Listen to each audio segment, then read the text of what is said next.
Hi there, and welcome back to the Lisa Nichols Show. Here's where we discuss anything and everything that has to do with living the life that we want to achieve. I mean, we go everywhere. We go with family, love, romance, finances, health, wellness, breathing. We talk about it all. Letting go, declaring I ain't ever going back, releasing, and holding on to.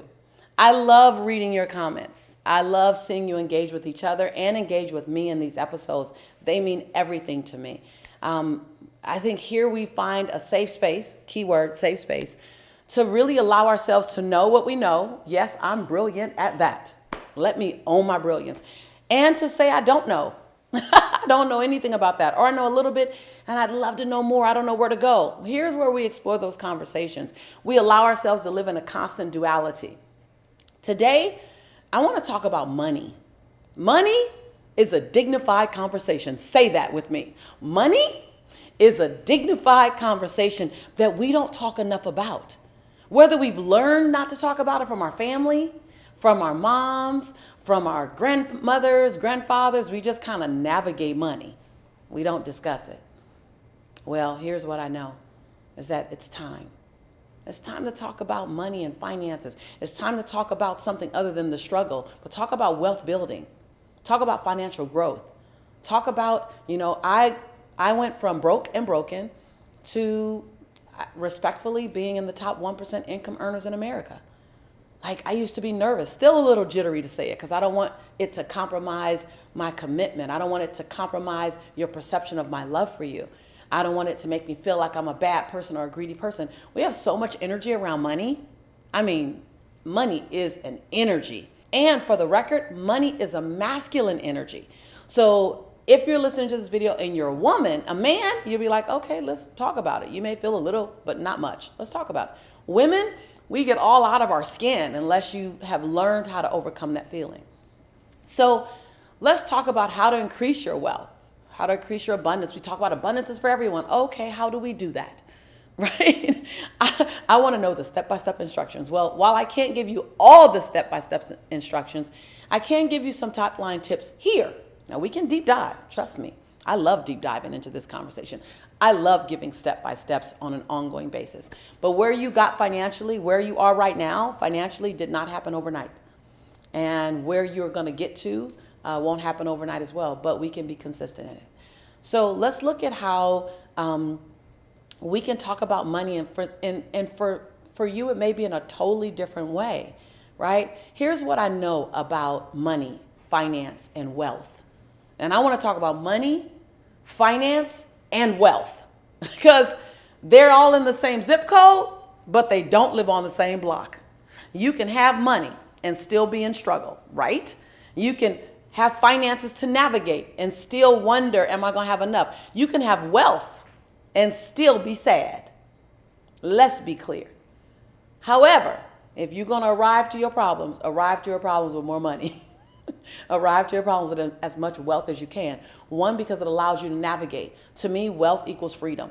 It doesn't determine who I am. It just gives me access to better memories. It allows me to solve problems for my family, for myself. It allows me to build memories for my community. It allows me to step in and support. That's the importance of wealth for me. But really, wealth, finances, money is a team sport. Say that. Money is a team sport. It is not a solo sport. And contrary to what we learn, because we learn do this with money. Guard it, cover it, don't tell. It's rude to talk about money. When in fact, if you know more about managing finances than me, then it will be rude to myself to not have a conversation with you about money, because I might be able to learn something. Most of us come into this world with a body of beliefs around money that's handed down to us by our parents and our grandparents. And unless we go to someone else who has another belief system or another perception or another understanding or more education about money, we live our entire life only with our understanding of money. I got to tell you, that was a hard one for me. I started making a lot of money, but I hadn't learned about money. And no one in my community or in my immediate surroundings could give me the information I needed about this money. And the hardest thing for me was to step out of my community, to step out of my nationality, to step out of my gender and learn about money. Love yourself enough to say, if you're working to get money, how do I earn more money? How do I do that? How do I create multiple income technology? MIT, write that down. Yes, there's several MITs. One MIT is multiple income technology. How do I do that? How do I create multiple income streams? Go to someone who knows. I teach a campus full of students that now are quite aware of multiple income technology. How do I do that? And if I've learned how to make money, how do I hold on to my money? How do I make my money go further, faster? How do I save my money better? How do I make more money on my return? Then the last box is, how do I grow my money? How do I scale my money? How do I make my money pay me forward? How do I create generational wealth? Woo! Let me tell you, I am here to tell you that there is so much we can do with money. But most of the time we don't have it because we're operating like this. There's nothing to protect. There's nothing to protect. Everywhere you are and everywhere you've been with money, everywhere you're going with money, someone else has been already. I'll be honest. I figured out a lot about finances, and I continue to figure out a lot about finances as I get to each new level. And so I open myself up. Tell me what I don't know. I'm always going after the team that's further than where I am right now. Now, I've outgrown some teams because I've grown double digits every year for 17 years. And so I've had to retire my team. Thank you so much for getting me here. I got to get a new team that's smarter than me, that's further than me. And I got to give myself permission to not be embarrassed, to not have shame about my money, what I know and what I don't know. So look at who's surrounding you. Look at who's around you. Look at who's there to support you in your financial growth, not just your everyday finances. See, again, I talked about this in another video that I read in a book that abundant and wealthy people, they think out a year, 3 years, 5 years. And people in scarcity, they think out a month, maybe 2 months. When you're looking at your finances, you're just looking down. When you're looking at your financial growth, you're looking out in front of you. When you're looking to financially forecast, I didn't even know that was such a phrase, financial forecasting.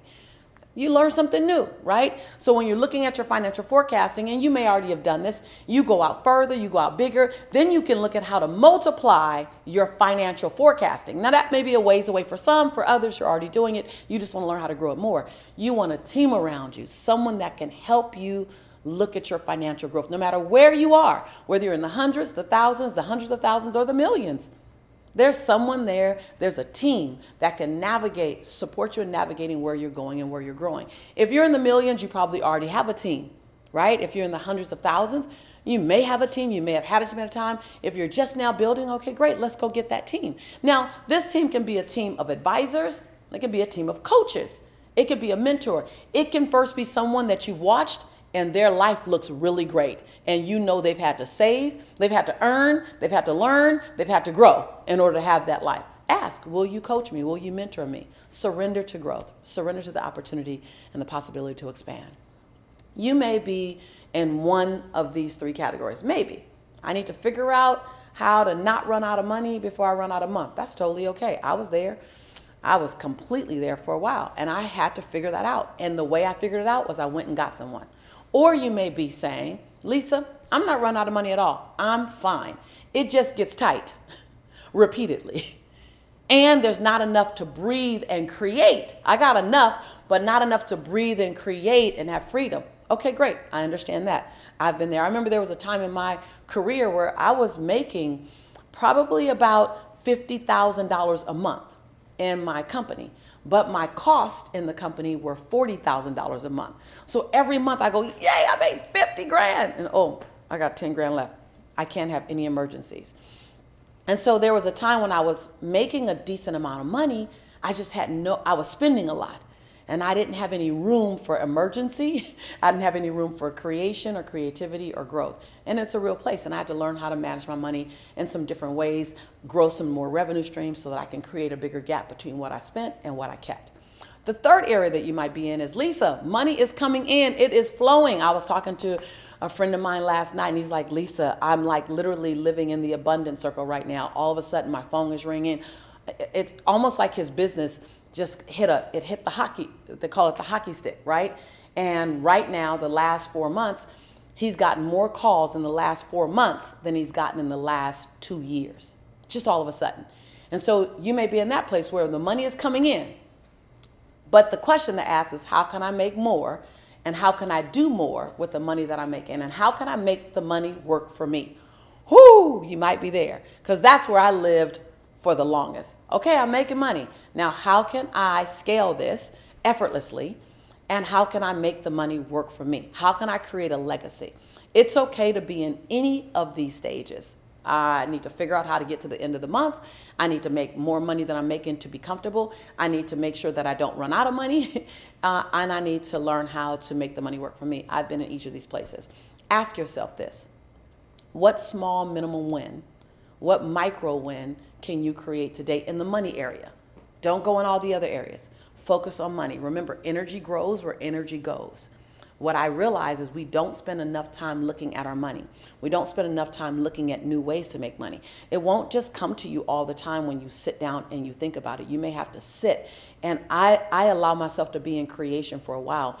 I may write a path. I can create this program. And before it's over, I've morphed it. I've changed it. So sit with it, and sit with it with the intention of new money coming into me. Sit with it with the intention of my money going further. I was just talking to my beautiful son. I said, son, let's talk about money. And he was like, okay, mom. I love my son for so many reasons. But one of the things I love to hear him say as an adult, it just warms my heart. He goes, Mom, look at your life. I'll take all of your advice.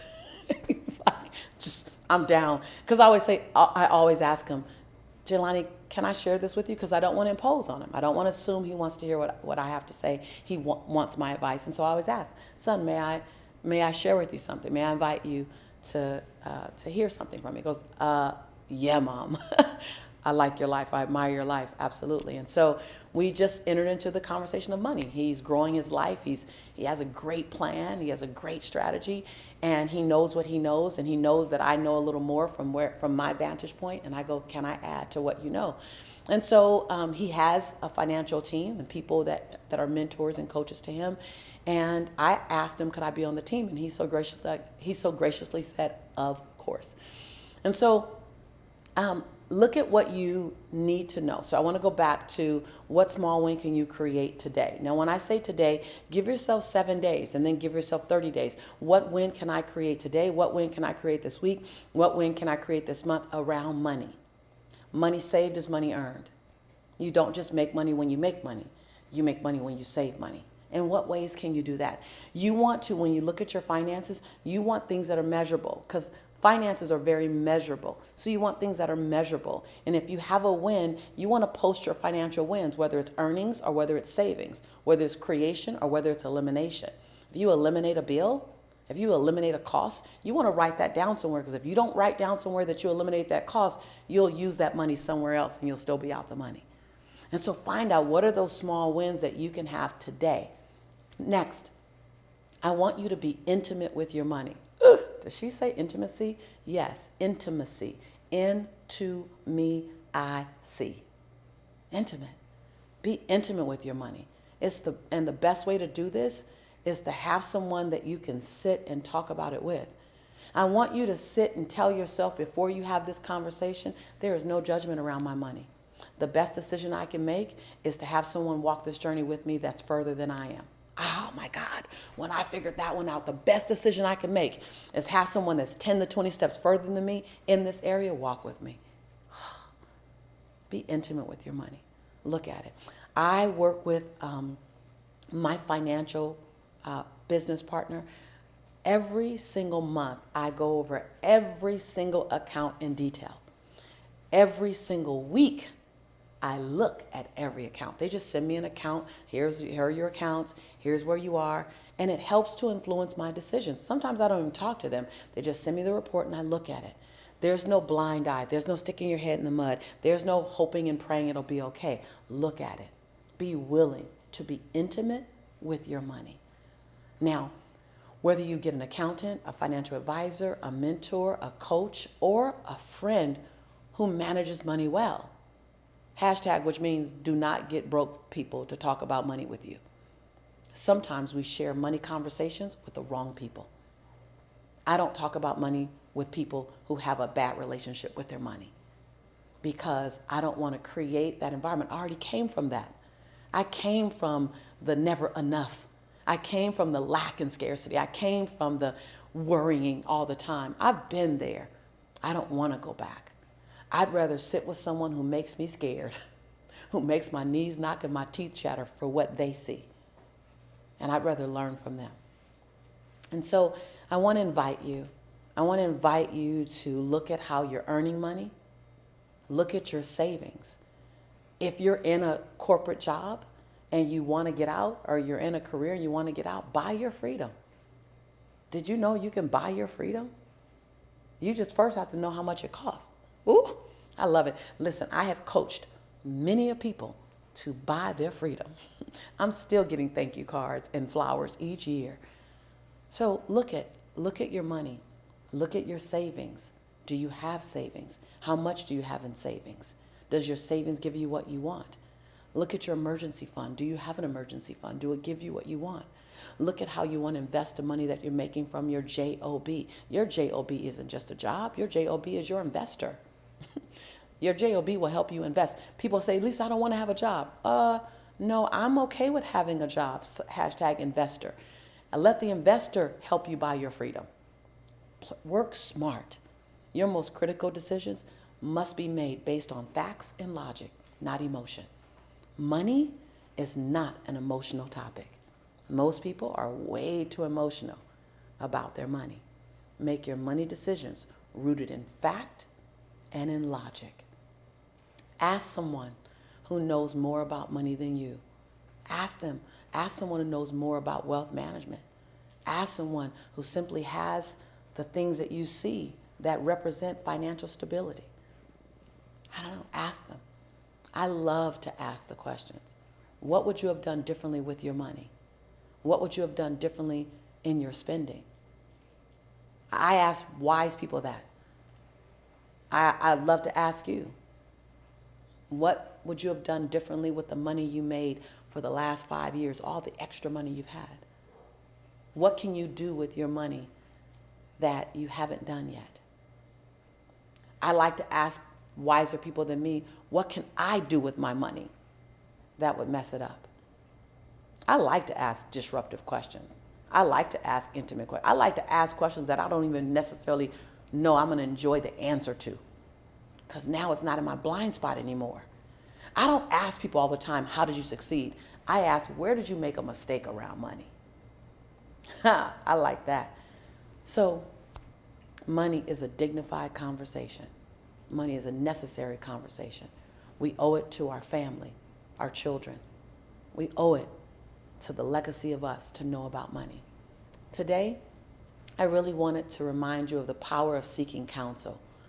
My life is barely recognizable because I sought counsel from wiser people than me. And I was uncomfortable because they didn't look like me. They weren't my age. They weren't my gender. They were in a different economic bracket. They were everything different than me.